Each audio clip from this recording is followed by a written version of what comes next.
I spent the last few weeks back in Colorado, and as you may know, I represent a very large district in northern and western Colorado. It spans 12 counties, 3 national forests, Arapahoe, Roosevelt, White River, which is, of course, the most visited national forest in the United States, and Route National Forest. And I can tell you that having traveled my district and holding multiple town halls in every corner of my district, folks are deeply concerned and frustrated by the actions of this administration with respect to the gutting, in their view and in my view, of the Forest Service. For years, we have worked in partnership with folks at the Forest Service as we protect our treasured public lands that we're so blessed to have in our state. And to see the way in which this administration is gutting the federal workforce, not just, of course, with respect to the Forest Service, but the National Park Service, a variety of other agencies in the land management context, is unconscionable. And it is having a real-world dramatic effect in Colorado, as I suspect you're probably aware of. And I'll just give you one example. I was in Yampa, in the Yampa Valley, and visiting with the Yampa Valley Sustainability Council in Routt County. They had a planned collaborative reforestation project for wildfire-impacted lands planned for this spring. I know we're talking about reforestation today with respect to one of the bills that we're considering.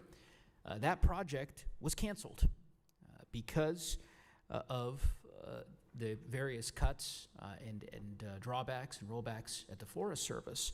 This project would have planted 100,000 seedlings in the burn area, and the future viability of this project is now in question. So I know, you're, of course, a career official, and I appreciate your commitment to the Forest Service and to our country, but I have to level with you on behalf of my constituents, and I hope you will convey back to your colleagues at the Forest Service and in management at the Forest Service that what is happening is having real-world consequences on the ground across western United States.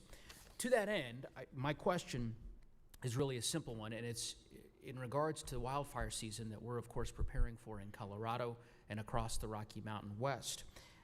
As you know, there are many individuals at the Forest Service who were unceremoniously purged from the agency, and many of these folks are red card holders. How many do you know red card holders have been terminated from the agency over the course of the last 100 days? Thank you for the question, and I'll take back some of the information you had shared earlier to my colleagues. As far as, I don't have the exact number on the red card, and we can get that for you and submit that, but generally I can speak to what we've been doing in the Forest Service as far as implementing this workforce shaping. So first, as far as the probationary staff, those that were on the ground fire support staff were not included in that, and all of the probationary staff have been brought back, and I think we've got maybe 80 to 90% have decided to come back. As far as the other options that we had out there with voluntary early retirement or the deferred resignation, that also was not offered to those firefighters on the ground. However, there may be some administrative staff that were part of that. So what we're doing right now is... Can I clarify for a moment? And I know I have limited time. One, I would just say, in my view, a nonsensical approach with respect to the individuals that you mentioned who are on the ground. The fact that the administration terminated a wide swath of them, probationary status employees as you articulated, only to then bring them back. I don't know how that process is possibly in the best interests of the communities that I represent. Secondly, I would say, my understanding, and I would appreciate if you all could follow up in writing, is that there were upwards of 3,000 red card holders, right? So these are folks that are certified to assist with wildfire response that the Trump administration has terminated from the Forest Service. And again, I just have to level with you.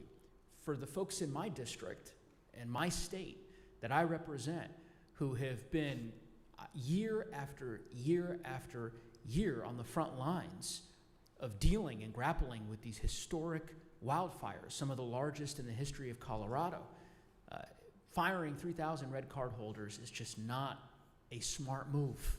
And I would encourage the administration, and again, I recognize, of course, your status as a career official, but I would hope you'll relay my sentiments back to the administration. Now is not the time for the administration to take these kinds of risks.